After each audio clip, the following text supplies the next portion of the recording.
Permit curățarea și împlinirea chakrei inimii mele să se desfășoare în aliniere cu Creatorul.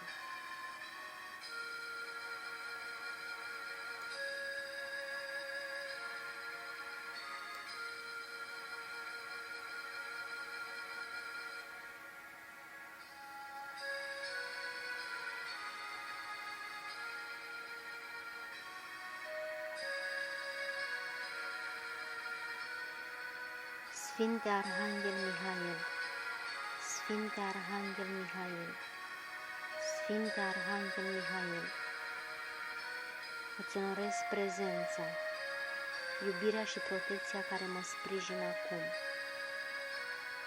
Sunt pregătit acum să îndepărtez, să curăț și să-mi purific chakra inimii, în aliniere cu voința sufletului meu și cu Creatorul.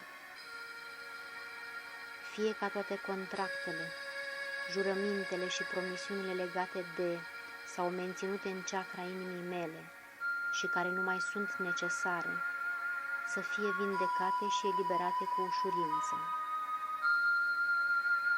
Fie ca toate energiile, obiceiurile, perspectivele, emoțiile, durerea și suferința menținute în sau legate de chakra inimii mele și care nu mai sunt necesare sau creează o rezistență în fața iubirii, să fie vindecate și eliberate.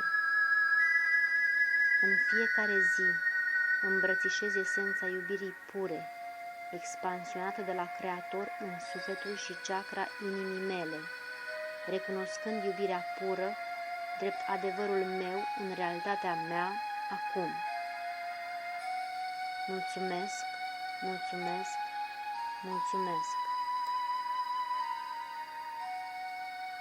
Pace, lumină, iubire, compasiune și armonie divină.